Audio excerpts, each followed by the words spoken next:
Hello and welcome to my channel.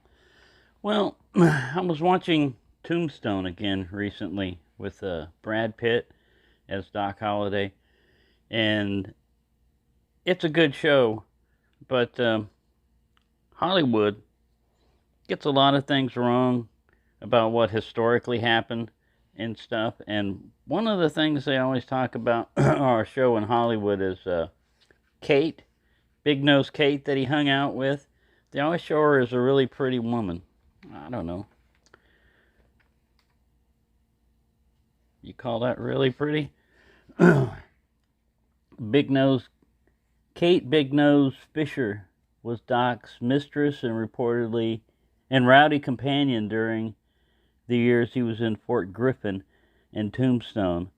On one occasion, she set fire to a hotel to provide cover for her and Doc to escape after a killing. But this is out of that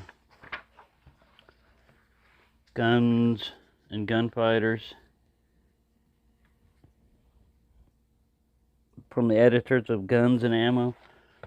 I got this a long time ago, and I just like reading. You know, when you see a movie, you know it's gonna be, they gotta dramatize a lot of stuff or fix it up, and so they change things around. But I mean that's all right for a movie.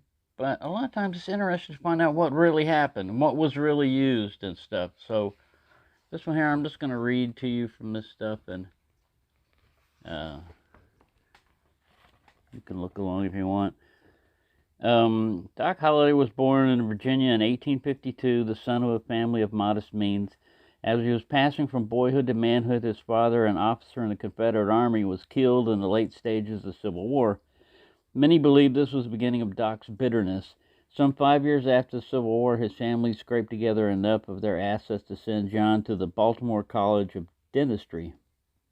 Almost immediately after his graduation, upon his returning home, he became provoked at seeing 4 Negroes in his childhood swimming hole and took up his father's shotgun and killed 2 and wounded the others. This was one of the first signs of his uncontrollable temper and racism. Suffering no degree of remorse, but realizing that since the Civil War, which freed the slaves, such an act would result in severe consequences, he fled to Dallas, Texas. After a few months had passed, he hung out a shingle which read, J. H. Holliday, Dentist. Although a graduate dentist, he really had no talent for the profession, and it soon became apparent that his real talents and enjoyments were derived from the gaming tables of saloons. He also had an unquenchable thirst. Doc probably owned more guns in his short lifespan of 35 years than he ever pulled teeth. Doubtless he must have had a great appreciation for what is believed to be among, or perhaps his first, occult 1851 Navy factory conversion to 38 CF centerfire, nickel with ivory. This arm, with 3 others, was found neatly wrapped in shams cloth and his personal belongings and keepsakes at the time of his death by the innkeeper of the Glenwood Hotel, where he cashed in his chips. It was probably one of his first acquisitions after his flight from the Virginia to Texas. It now resides in the William S. Wells collection. The Pinkerton records reflect Doc as a frail, small man, 5 feet 2 inches tall and weighing slightly over 115 pounds. Regardless of the ambient temperature, he always wore a long black overcoat and was constantly coughing up blood into a blue handkerchief. His dossier also states he had a wispy mustache and pale blue eyes, even though his eyes appear brown on all known photos. Although the Wells collection is an 1880 Remington 41 rimfire double Derringer, gold-plated with pearl grips, serial number 474, bearing the engraved inscription on the back strap, "To Doc from Kate. The chemical composition of silver and gold when analyzed." And then here's this big old shotgun. I gotta go to the next page. A mass spectrometer is that of 1870 period with some slight retouch of the 1900s. Papers with the Derringer show it changed hands after Doc's death in Glenwood, Colorado, from the innkeeper to the hotel manager to the undertaker to the proprietor of the Spring Saloon. We'll get through this here. Oh, so that's a little Derringer they're talking about there. These were really, it was a 41 caliber bullet, rimfire, but it propelled the thing really slowly, and people hated getting shot with them because they usually died from the surgery or infection, because it stuck in the body usually, and they were really underpowered, but nobody wanted to get shot with one. All right, let me continue reading this. It seems as though Doc left some unfinished financial obligations behind when he departed November 8th, 1887. 3 other guns, including a 10-gauge crop shotgun believed to be in the McTagg collection, were given to Father Downey, chaplain for the U.S. Cavalry stationed at Leadville. Hearsay establishes the other 2 as Colt single-action Army models. Doc favored a crop shotgun suspended by a bandello-type strap over his shoulder, which replaced his original Bowie knife arrangement. Doc, however, never gave up the knife, but merely relocated it under one arm. The shotgun was attached from a brass ring that had been installed in the barrel in such a fashion that the gun would be perfectly balanced when loaded. Thus, when Doc pulled back his long coat, the gun barrels would raise automatically into their business position. Some say he patterned this arrangement after that worn by Brigham Young's bodyguard, Porter Rockwell, who was believed to be the originator of the 20-1 street howitzer, which was later again Al Capone's favorite. Holliday's meager efforts to establish a dental practice in Dallas soon failed when a rancher accused him of cheating. The cattleman met his demise from... Sorry, I'm trying to read this. The cattleman met his demise from shots delivered from under the table, another little technique Doc favored. The rancher was well liked and had many friends. Considering this, Doc hastily left Dallas and fled to Jacksboro, Texas. Jacksboro was on the outskirts of a military post which naturally fostered all types of gambling and offered Doc some interesting opportunities for sudden wealth. A few months later, Doc became incensed over a game of chance and killed a soldier. Most records do not depict John H. Doc Holliday as a pistol prince, a quick draws, or even give him honorable mention as a man who would stand up and offer a fair fight. Most accounts, periodicals, and newspapers lead one to conclude that Doc Holliday was a complete Jekyll and Hyde, a prolific little man with a goal of self-destruction. Perhaps this was due to the fact that he had tuberculosis and had been told by doctors at the age of 16 that he could only live about 4 more years, and probably felt he was continually living on borrowed time.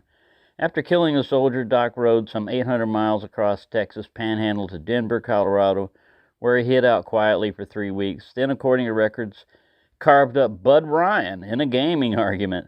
In later years, Ryan was proud of his jagged scar across his cheek and exhibited it freely as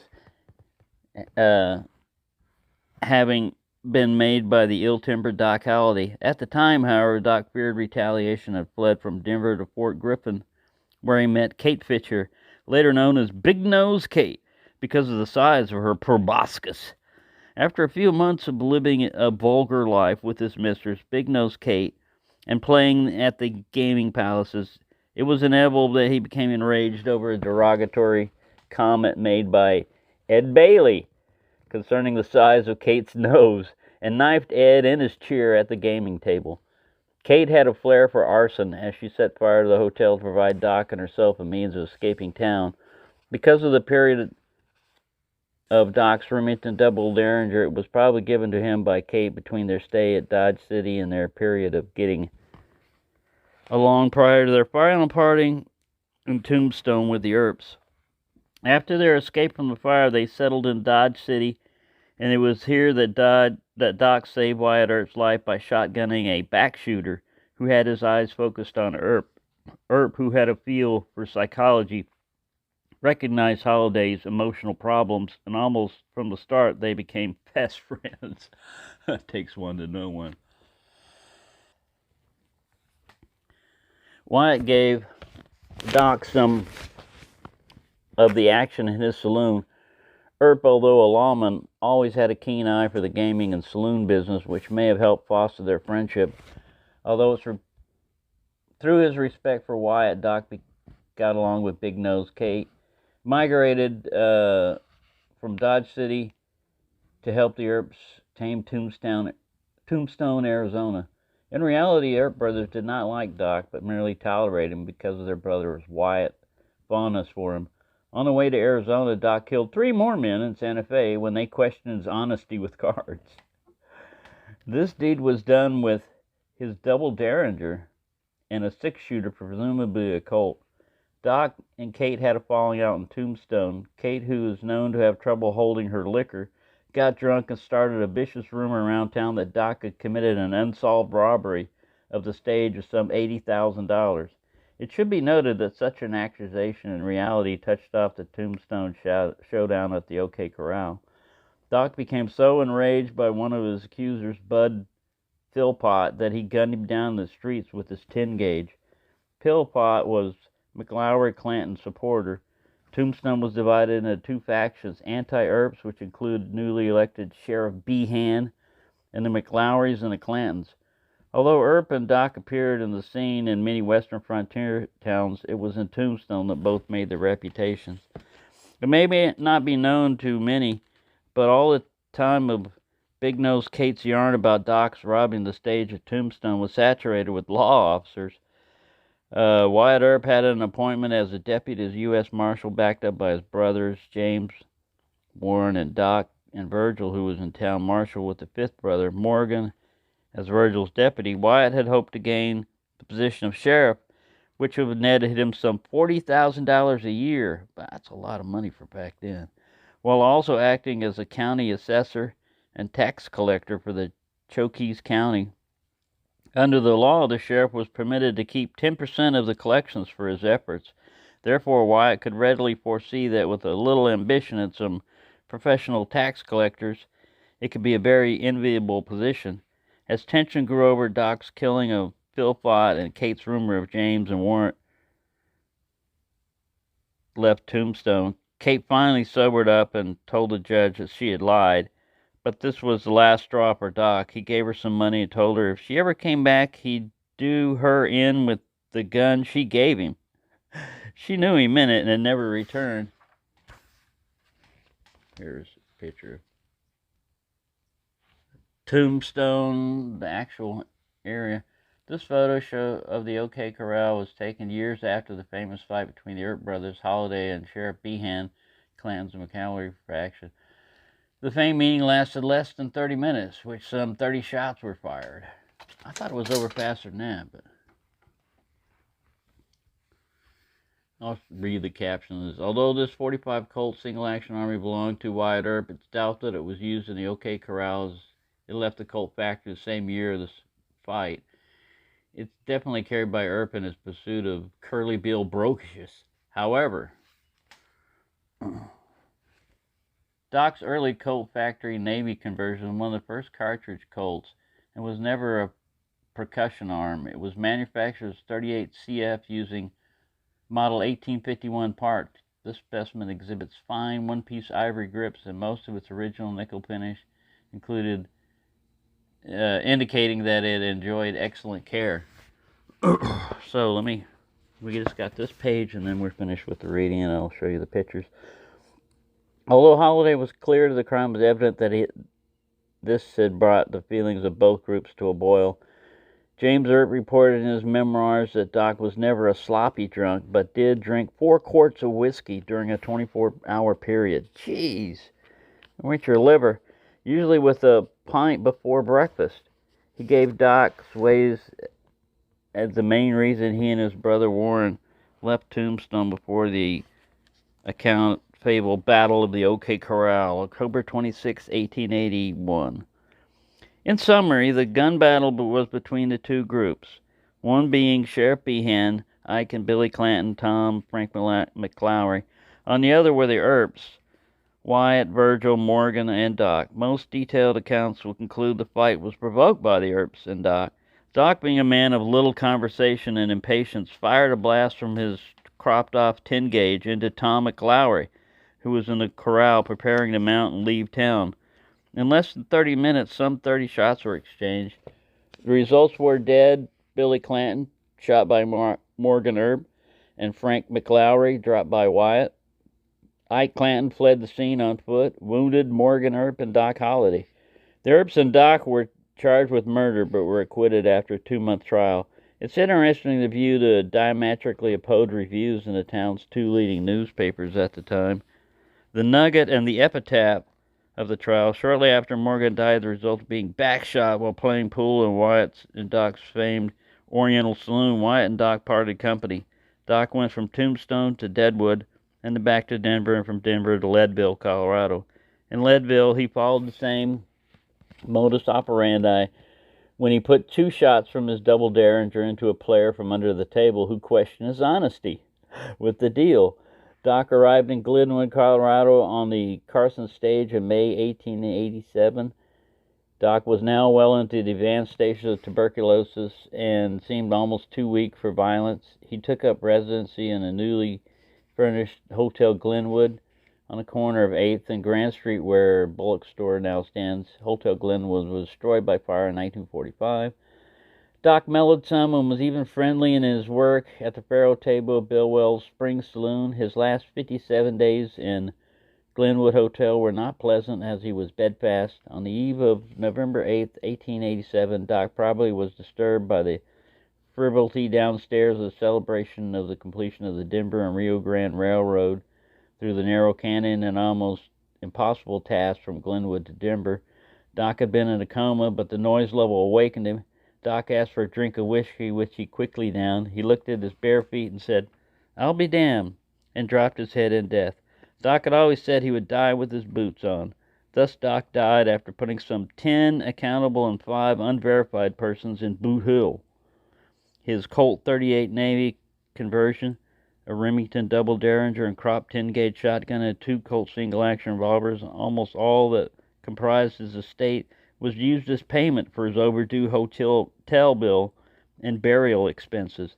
Strangely enough, the folks of Glenwood had become fond of the mellow Doc Holliday and his memories, and later donated the headstone that marks his resting place in Glenwood, Colorado. So there you go. That's a little story for you of Doc Holliday and what Big Nose Kate really looks like. Thanks for watching, and have a nice day.